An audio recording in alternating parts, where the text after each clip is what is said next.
안녕하십니까. 고고TV 여명입니다. 1월 15일 오후인데요. 아유, 주말에 한 15개 영상 찍으니까 진짜 몸이 그냥 욱신거리네요. 담배만 뻑뻑 피고. 그 고고TV를 보시는 분들은 자율구독료를 좀 내시고 후원도 좀 하시고 그러면서 좀 보시기 바랍니다. 고고TV 한 푼의 수임도 없고 사실상 고고TV를 지탱하시는 초록이 대표님, 남선호 대표님 때문에 하는 건데요. 솔직히 제가 항상 그랬죠. 그죠? 우파는 없다. 보수의 정체성마저 이런 것이 지금 국힘의 집단인데 지금 이 국힘이 99% 친윤화가 되면서 자한당보다 더 망가져 버렸다. 그래서 그 문제의식을 항상 지적을 했는데 여기서 윤석열이 나경원을 쳐내는 방법, 나경원을 죽이는 방법을 보고 제가 분기탱천에서 이런 지랄 발광을 하고 있는데요. 윤석열 같은 경우는 솔직히 말해서 독재를 할 그런 깜냥도 안 돼요. 독재를 할 깜냥도. 윤석열의 성장 과정, 검사로서의 성장 과정을 보시면 돼요. 고고TV가 보수주의자로서 보수가 여기서 윤석열이 지지율이 빠지고 식물 정부가 되고 또 탄핵은 안 시키려고 그럴 거예요. 민주당 애들이. 그걸 그대로 끌고 가면은 보수는 완전히 재생불능이 돼요. 그래서 1년 2개월 후에 총선을 이기도록 만들려는 게 고고TV가 유튜브를 열은 거예요. 3년 반 전부터. 고고TV는 일관성이 있어요. 보수를 재건해야 되며 국힘은 민주당 놈들이야 개혁 안 하려고 그러니까 우리가 어느 정도만 개혁하고 중도 확장성을 가지면은 우리가 이기는 구도고. 그런데 이번에 윤석열이 그 나경원을 밟는 과정을 보면은 이건 대단히 심각한 문제입니다. 거창하게 헌법적 가치, 주권 재민의 가치, 민주주의 가치 그런 거 말할 필요가 없어요. 이거 요번에 다 들켰어요. 윤석열의 저 횡폭적이고 난폭적인 폭력적인 인식이 다 나왔어요. 주말에 내가 한 15개 지금까지 찍어내고 있어요. 지금까지 찍어내고 있는데 너무 통탄스러워서 그래요. 통탄스러워서. 보수가 이렇게 또 망가지는 것을 보고 고고TV 후원하고 자율구독료 내시고들 보세요. 그 돈 아까우면 몇만 원 아까우면 고고TV 보지도 마시고 그 자유파 유튜브 쓰레기 갖다가 돈 갖다 바치세요. 지금 이게 이 윤석열이 나경원을 날리는 결정적인 날짜와 은행이 있었죠. 나경원이 그 헝가리식 모델로 5천만 원을 대출해서 한 명을 낳으면은 이자를 탕감해주고 둘째 자식을 낳으면은 2,500만 원 원금을 탕감해주고 셋째 자식을 낳으면은 5천만 원 전체 원금을 탕감해주겠다. 그래서 그거는 아이디어 차용이지만은 나경원의 말이 옳은 거예요. 전체 보수 우파 쓰레기 자유파 포함해서 고고TV만 그 말을 딱 듣는 순간 나경원이 말이 진실이고 윤석열의 말이 거짓이다. 새빨간 거짓이다 하고 제가 영상을 올리고 시작하면서 나경원을 보호하기 시작했죠. 그 말을 하자. 안 그래도 그 나경원이가 가시 갔던 윤석열과 김건희가 그 말을 잡아서 용콘대에서 총공격이 명령이 내려졌죠. 좌파다. 좌파 정책이다. 파퓰리스트다. 어떻게 돈 가지고 애를 낳으라 그러고 저출산 정책을 하는가. 그게 마녀 사냥에 그죠? 마녀 사냥을 하라고 용콘대 윤석열과 김건희 부부가 자유우파 유튜브 세력과 국힘에 지령을 내렸고 그걸 충실히 따르고 있죠. 지금까지. 근데 그게 안 통하죠. 그렇죠? 그러니까 두 번째 갖고 나오는 나경원 마녀 사냥 프레임이 그 저출산 정책이 얼마나 중요한 자리인데 장관급이다, 부총리급이다. 얼마나 중요한 자리인데 그 국가적인 중요 책무를 헌신짝같이 팽개치고 자기 정치를 하고 당대표에 출마하려 그러느냐 하는 프레임이 씌워졌죠. 그렇죠. 지금 이 윤석열의 정치적인 개념은 아주 초보적입니다. 아주 초보적이고 자유우파 유튜브의 쓰레기의 논리를 그대로 갖고 오는 거예요. 근데 자유우파 유튜버 쓰레기가 활동을 하면 할수록 국민들한테 각인될수록 윤석열은 망가지고 윤석열의 말로는 안 좋은 거예요. 그거 우리 봤잖아요. 박근혜 탄핵 사태 때, 그리고 자한당 몰락 사태 때, 미통당 몰락 사태 때 다 봤잖아요. 그러니 윤석열의 입장에서는 의지할 데가 없는 거예요. 중도층은 안 따라오지, 합리적인 보수들은 계속 비판만 해야 되지. 자유우파 유튜브 세력 데리고 가자. 국힘을 총 꼴통하러 만들자. 자기의 간신으로 만들자.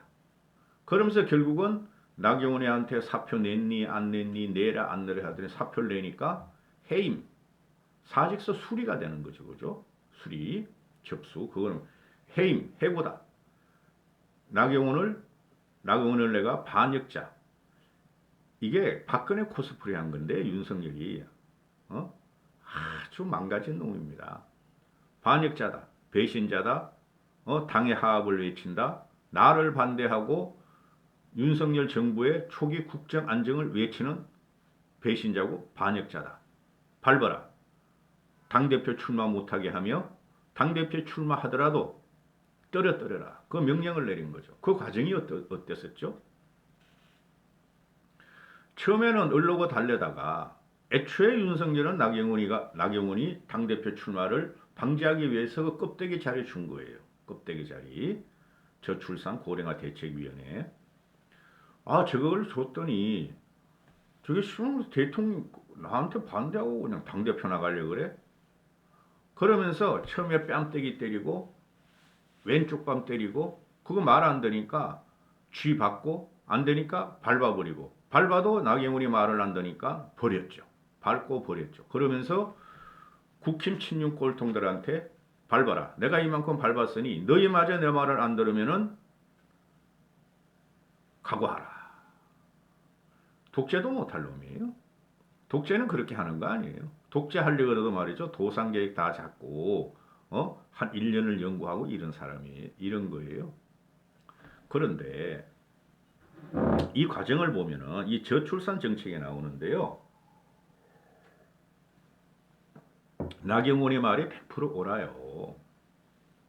고고TV가 윤석열을 실드 쳐줄 거 있으면 실드 쳐줘요. 앞으로도 지지할 거 있으면 지지하는데. 이 저출산 정책이라는 게 한 20년 동안 400조를 투입했다는 말이 있죠. 400조. 20년 동안 1년에 20조씩 들어간 거야. 근데 지금 어떻게 돼 있죠? OECD 국가 중에 또는 선진국 반열에 오른 나라 중에 우리나라가 출산율 0.7명으로 제일 꼴찌죠. 0.7명. 그것은 사회 문화적인 변동을 봐야 되는데요. 아니 윤석열이란 이놈은 지 와이프가 문화의 대가라면서 문화 창달을 위해서 서문시장 가서 나 대통령이야. 윤서방은 내가 조정해 이러는 놈인데 이 문화 변동에서 나오는 그게 대한민국이라는 것이 다른 나라보다 대단히 문화 변동이 빨리 가는 나라예요. 대한민국이 왜 그러냐면은 압축적인 성장 때문에 그래요. 아직까지도. 그런데 이 저출산 문제가 문화, 사회, 인식 문제 이게 다 포함됐는데 제일 지금 그 정치평론가나 경제평론가, 사회평론가들이 말하기를 이건 경제적인 문제로 풀어야 된다는 것이죠. 저들이 결혼을 안 하는 것은 집값이 비싸요. 애들 교육비가 너무 나와요. 그 뒤에 그 요새 젊은 사람들 비혼주의자들의 워라밸. 나는 내가 행복하면 되지. 내가 자식한테 얽매일 필요가 없다 하는 그런 생각을 갖고 있죠. 그럼 문제가 뭐냐? 자식을 낳아서 우리가 희생할 필요는 있겠느냐? 이 문제죠. 그러면은 그 부모들이 자식을 낳아서 자식도 잘 키우고 자식들도 행복할 수 있게 하는 그런 사회 전반적인 분위기와 시스템을 만들어야 되죠. 그래서 돈이 필요한 거예요, 여러분. 어느 나라든 돈을 투입하고 재정을 투입하지 않고 저출산 문제를 해결한 나라가 없어요. 그런데 이 저출산 문제라는 것이 모든 윤석열의 계획이 될지 안 될지 모르겠으나 거의 안 될 확률이 많죠. 이 계획에 밑받침이 되고 근본적인 문제가 저출산 문제라는 것이죠. 그죠? 보세요. 연금개혁. 연금. 이건 뭡니까? 연금이라는 것이 노후 세대 그리고 은퇴 세대 많고 고령화 시대로 가는데 저출산 때문에 그 고령화 은퇴 세대를 먹여 살리는 인구가 부족하다는 게 저출산 문제가 되죠. 노동 문제도 마찬가지입니다. 5060들이 자기가 향유하던 산업 발전의 시대, 풍요의 시대를 자기들이 기득권을 갖고 특히 그 노동계나 또는 공무원 관료계에서 젊은 애들의 진입을 막는다는 거죠. 거기 출산 정책이 폭증하고 출산이 폭증하고 그러면은 자연적으로 그 힘에 의해서 고출산에 의해서 기득세대는 물러나는데 그렇게 안 된다는 거죠, 지금. 그죠? 교육계획도 마찬가지입니다. 애들을 안 낳고 한 명 정도 낳고 많이 낳아야 한 명, 조금 더 낳으면 두 명인데 이런 애들이 하나 놓고 두 명 낳았으니 거기다 집중 투자를 하게 되는 것이요. 부모라는 것은. 그죠? 뱁새가 황새 따라가다가 가랭이 찢어진 줄 모르고 고소득층 덤벼 우리 저소득층도 내가 한 나라는 계속 투자할 거야. 그죠?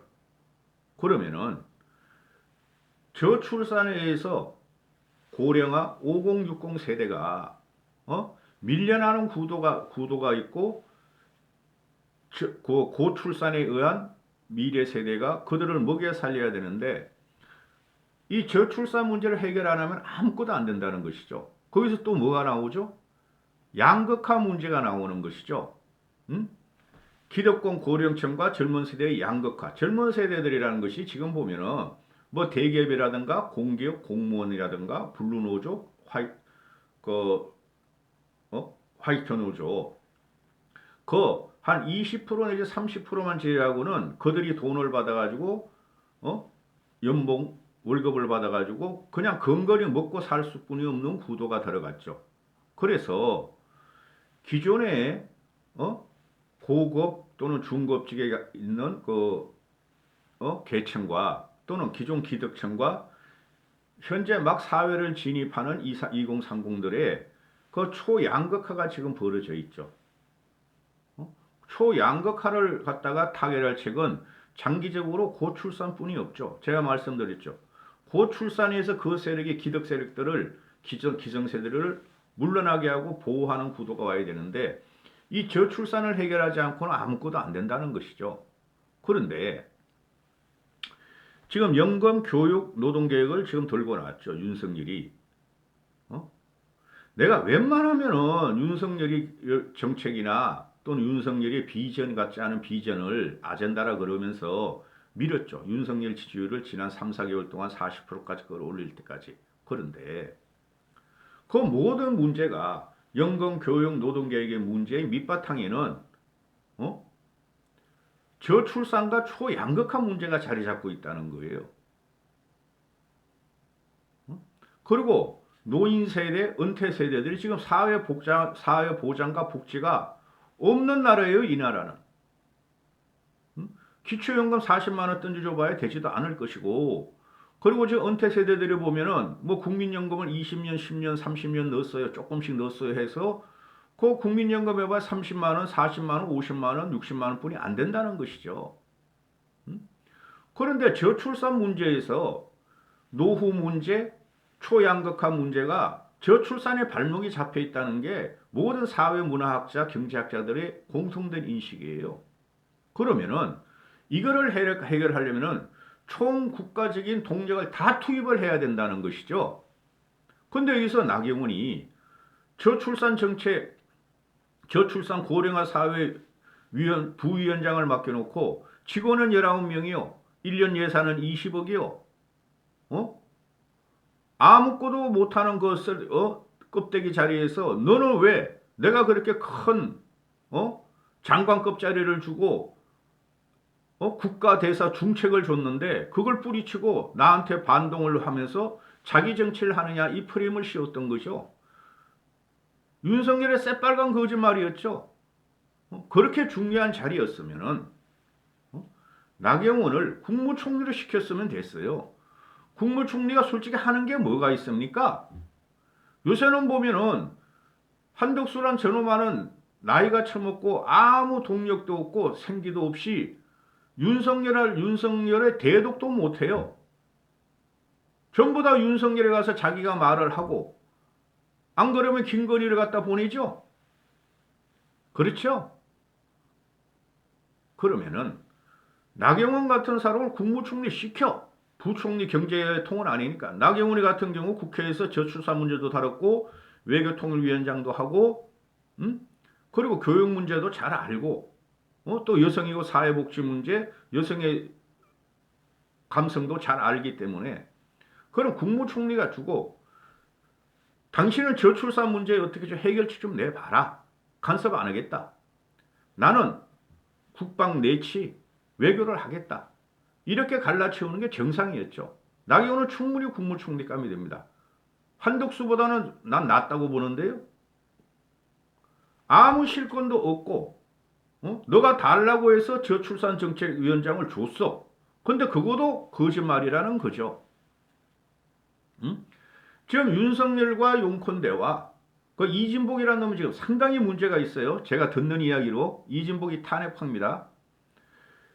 윤석열과 용콘대와 이진복과 또 이쪽에 꼴통화된 자한당보다 못하게 된 국힘의 친윤 99%를 보면은 이들이 프레임을 씌운 게 장관직이고 부총리직이고 윤석열이 늘 애정했는데 감히 윤석열한테 대적하면서 윤석열이 김기현으로 낙점을 했는데 당대표는 거기를 출마하려고 그래?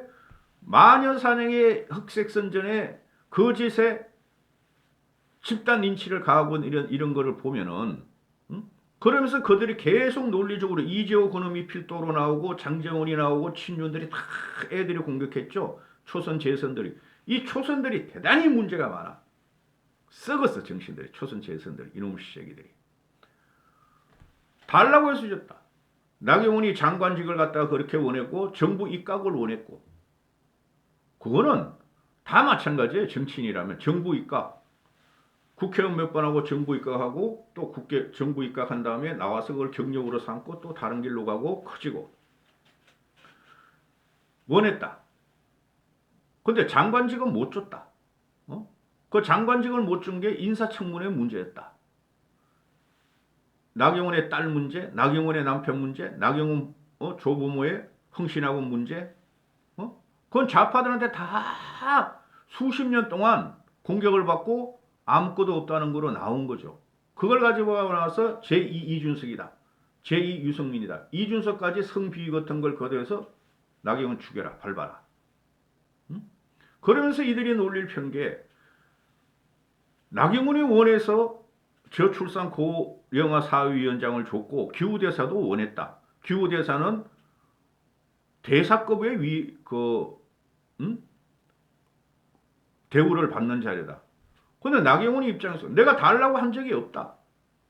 어느 날 갑자기 윤핵관이 찾아와서 이거 국회의원도 겸직을 하고 일반인도 겸직을 하는 자리므로 이거 먹고 떨어지세요 그랬다는 거다. 나경원의 말로는. 나는 달라고 한 적이 없다. 기후대사도 마찬가지. 기후대사가 아무것도 아니라니까. 고추대사, 양깨대사, 깻잎대사라니까. 고추대사는 윤석열이요. 깻잎대사는 김건희고. 더 심한 말도 할 수 있어 고고태거이가. 그런데 그 모든 것을 마녀사냥, 인신공격, 흑색선전 해도 나경원이 물러나지 않더라. 그죠?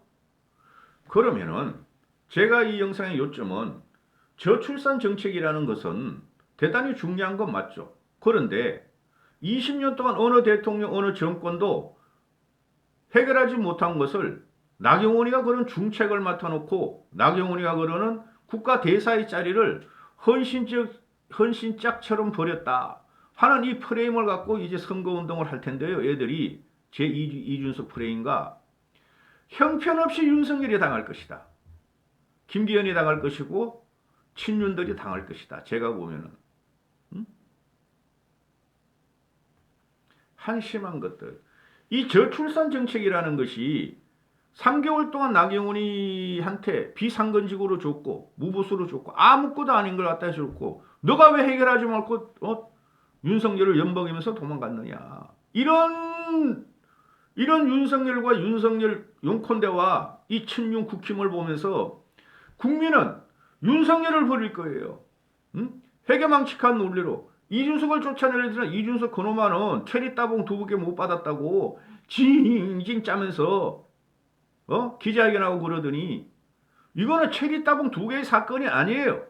국민들은 다 보고 있어요. 이 저출산 정책이 윤석열이가 얼마나 무지몽매하고 근본적인 인식을 볼 거예요. 지금 윤석열에 대해서. 저출산이 뭔지도 고령화 사회도 뭔지고 모르고 김건희하고 말이야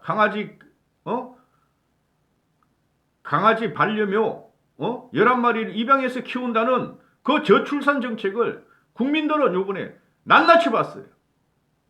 한심한 놈. 이까지 하겠습니다. 어떻게 사람이 개 고양이보다 못하냐는 눈의 봤다고 요번에.